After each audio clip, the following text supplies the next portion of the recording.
Hello guys, welcome back to our channel Rangwaj classes. मैं हूं गुंजन और मैं आपको करवा रहा हूं हिंदी व्याकरण के कुछ टॉपिक्स सेशन 2022-23 का क्लास 12th का, जो कि बोर्ड के लिए बहुत इंपॉर्टेंट है।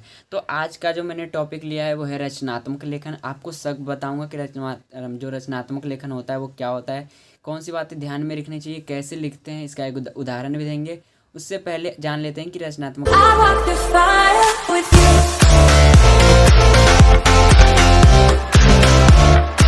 तो आइए देखते हैं। देखिए, वैचारिक और भावनात्मक रूप से रचना करना एवं अपने मौलिक विचारों की अभिव्यक्ति करना रचनात्मक लेखन कहलाता है। मतलब विचार अपने डालना और अपनी भावनाएं उसमें डालना। विचारों और भावनाओं के साथ जो हम अपने विचार रखते हैं, जिसको विचार अभिव्यक्त करते हैं, उसी को बोलते हैं रचनात्मक लेखन। ठीक है, अब देखिए आगे क्या है।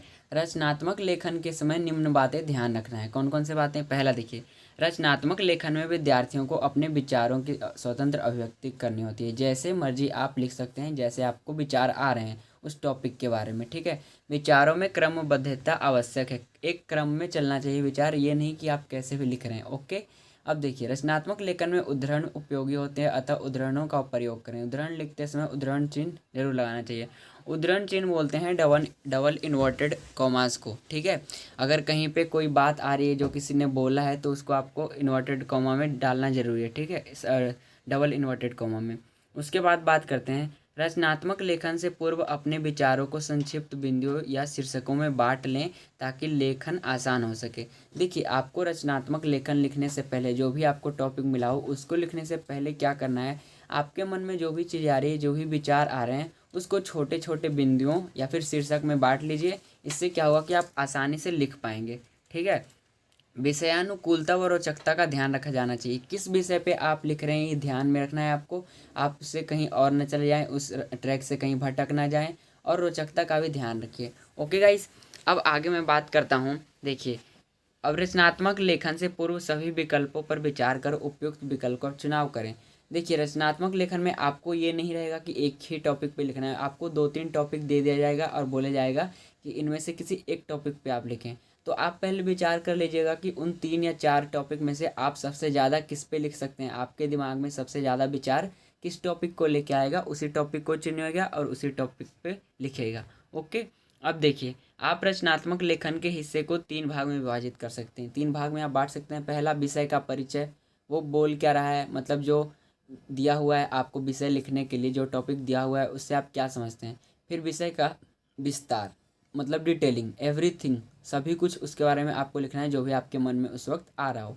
फिर निष्कर्ष, इतना सब आप लिखने के बाद उस टॉपिक से आप क्या समझते हैं, क्या कंक्लूजन निकालते हैं, क्या कंक्लूड करते हैं।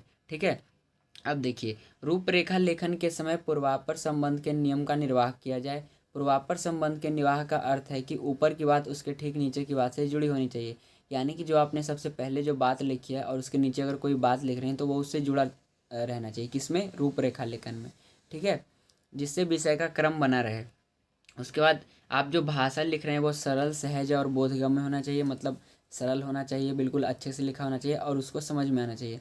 पुनरावृत्ति दोष से बचा जाए, मतलब एक ही शब्द का बार बार प्रयोग ना करें, उसका बार बार यूज ना करें। अब देखिए, जो शब्द सीमा ने जो है वो सीबीएसई ने निर्धारित किया है कि 150 शब्द से ज़्यादा नहीं लिखना है, इसलिए इसका ध्यान रखें और फालतू की चीज़ें ना लिखें। ठीक है, तो दोस्तों आई होप आपको समझ में आ रहा होगा। अगर समझ में आ रहा है तो हमारे चैनल रंगवाज क्लासेस को सब्सक्राइब कीजिए, नोटिफिकेशन बेल को ऑल पे प्रेस कीजिए ताकि हमारी वीडियोज़ की नोटिफिकेशंस आप तक आते रहे और आप ऐसे ही नॉलेजफुल वीडियोज़ को ले सकें, देख सकें। ठीक है, और अगर अच्छा लग रहा होगा तो दोस्तों के साथ भी शेयर कर दो। अब देखिए, रचनात्मक लेखन में कौन कौन से प्रश्नों का हमें जवाब देना पड़ता है। ठीक है, अब देखिए, समस्या क्या है, मतलब टॉपिक किस बारे में है, समस्या क्यों है, ये समस्या क्यों बना हुआ है, समस्या का प्रभाव, यानी कि इसके क्या ऑब्जेक्टिव्स है, लाभ क्या है, हानि क्या है। अब उसको लाभ हानि जो है उसको कैसे सुलझाया जा सकता है, उपाय क्या है, क्या क्या हम प्रयास कर सकते हैं, और वही उपसंहार यानी निष्कर्ष, कंक्लूजन, जो आप सबसे अंतिम में लिखेंगे। तो आइए एक इसका एक उदाहरण देख लेते हैं। अब देखिए, रचनात्मक लेखन के प्रारूप का निर्वहन निम्न प्रकार से होना चाहिए। आरंभ का जो देखिए विषय का जो परिचय होता है उसको 1 मार्क्स दिया जाता है। अब विषय का महत्व प्रासंगिकता, यानी कि जो विषय का जो विस्तार है, जो आप डिटेलिंग देंगे उसका, वो 3 अंक का रहेगा। और जो निष्कर्ष उपसंहार होगा वो 1 अंक का, यानी कि टोटल 5 नंबर का ये आएगा। तो ध्यान से लिखना है, ठीक है। अब देख लेते हैं रचनात्मक लेखन का एक उदाहरण। देखिए एक उदाहरण मैंने यहाँ पे लिया है, जीवन में खेलों का महत्व। हमारे जीवन में जो खेल है उसके क्या महत्व है, तो ध्यान से समझिएगा। बहुत ज़्यादा महत्व है, बहुत ज़्यादा मायने रखता है हमारे जीवन में खेल, ठीक है। देखिए लिखा हुआ है, खेल कूद में रुचि बढ़ना देश के स्वास्थ्य का प्रतीक है, देशवासियों की समृद्धि का सूचक है। देखिए खेल कूद में इंटरेस्ट लाना क्या होता है, देश के हेल्थ के लिए अच्छा होता है, किसी भी कंट्री के लिए। और देशवासियों से जो समृद्धि होते हैं, समृद्धि आती है उनमें। आजकल खेलों के प्रति दीवानगी बढ़ती जा रही है, बहुत लोग इसमें जुड़ते जा रहे हैं। इस दीवानगी को देखते हुए यह प्रश्न उठना लाजमी है कि क्या यह भी स्वस्थ परंपरा का प्रतीक है, मतलब क्या भी खेल से स्वस्थ रहा जा सकता है। देखिए अब जो पहली लाइन है यहाँ पे लिखा हुआ है, खेल के प्रति दीवानगी बढ़ती जा रही है। तो मैंने आपको बताया था कि ऊपर जो आपने लाइन लिखा है और उसके नीचे जो लाइन लिखा है वो उससे जुड़ा होना चाहिए। तो देखिए यहाँ पे जुड़ा हुआ है। पहले क्या लिखा है, खेलों के प्रति दीवानगी बढ़ती जा रही है, उसके बाद उन्होंने लिखा है इस दीवानगी को देखते हुए प्रश्न उठना लाजमी है, ठीक है जी। अब देखिए इसमें कोई दो राय नहीं है कि पोषक भोजन के बिना मानव स्वस्थ नहीं रह सकता, मतलब पोषक भोजन के बिना कोई भी इंसान जिंदा नहीं रह सकता या स्वस्थ नहीं रह सकता। और ये भी उतना ही सच है कि अच्छे भोजन के साथ यदि मनुष्य खेलों में भाग न ले तो वह स्वस्थ नहीं रह सकता। मतलब आप अच्छा सिर्फ खाना खा रहे हैं बैठ के तो आप स्वस्थ नहीं रह सकते, आपको खेलना पड़ेगा, खेलों में भाग लेना पड़ेगा। इसलिए खेलों का नियमित अभ्यास करना चाहिए, ताकि ये स्वास्थ्य के लिए बहुत आवश्यक है, जितना कि संतुलित भोजन, बैलेंस डाइट। वैसे तो जीवन की सफलता के लिए शारीरिक, मानसिक और आत्मिक शक्तियों से कोई भी एक शक्ति किसी से कम महत्वपूर्ण नहीं है। मतलब कि जीवन की सफलता, लाइफ में सक्सेस पाने के लिए आपको मेंटल, सोशल और सेल्फ कॉन्फिडेंट रहना पड़ेगा, सेल्फ सफिशिएंट आपको रहना पड़ेगा, ठीक है। और ये सभी इम्पोर्टेंट है। फिर भी आम जनमानस में प्रचलित उक्ति है कि स्वस्थ शरीर में ही स्वस्थ मस्तिष्क का विकास रहता है। लेकिन इसके अलावा भी सब लोग ये मानते हैं कि स्वस्थ जो शरीर होता है उसी में स्वस्थ मस्तिष्क का विकास होता है, उसी में स्वस्थ दिमाग रहता है। इसलिए शरीर को पूर्ण रूप से स्वस्थ व चुस्त बनाने के लिए कई प्रकार के शारीरिक अभ्यास किए जाते हैं। इसलिए क्या है, शरीर को फिट रखने के लिए बहुत टाइप्स के क्या होते हैं, शारीरिक अभ्यास किए जाते हैं, फिजिकल फिटनेस किया जाता है। किंतु इनमें खेल कूद सबसे प्रमुख है। लेकिन इन सभी चीज़ों में खेल कूद जो है, खेल जो है वो सबसे आगे है।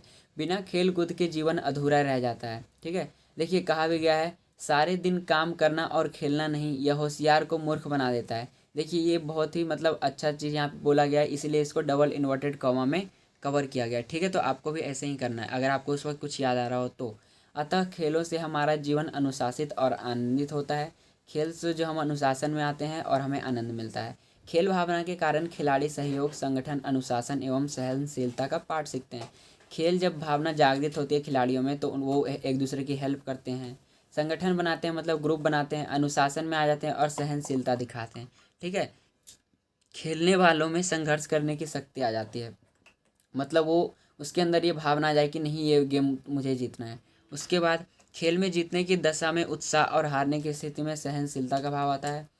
खेलते समय खिलाड़ी जीत हासिल करने के लिए अनुचित तरीके नहीं अपनाता और पराजय की दशा में प्रतिशोध की आग में नहीं जलता। मतलब खेल भावना जागृत होने से होता क्या, जैसे कोई खिलाड़ी अगर जीत गया तो अनुचित मतलब गलत तरीके से नहीं जीतता, वो सही तरीका अपनाता है। और अगर वो हार गया तो ऐसा नहीं कि हार गया तो ऐसा बोलेगा कि मैं उससे बदला लूँगा, ऐसा नहीं वो सोचता, ठीक है। उनमें स्वस्थ प्रतिस्पर्धा का भाव होता है, मतलब एक हेल्दी कंपटीशन होता है। खेल मनोरंजन का माध्यम भी है, इससे मनोरंजन भी होता है। खिलाड़ियों अथवा खेल प्रेमियों दोनों को खेलों से भरपूर मनोरंजन मिलता है। जो खेलते हैं वो भी और जो उस खेल को पसंद करते हैं या देखते हैं उनको भी बहुत इंटरटेन करता है खेल। जो लोग सदैव काम में लगे रहते हैं खेलों के मनोरंजन से वंचित रह जाते हैं। ये खेलों से मनुष्य अनुशासित जीवन जीना सीखता है। इससे मनुष्य नियमपूर्वक कार्य करने की शिक्षा लेता है।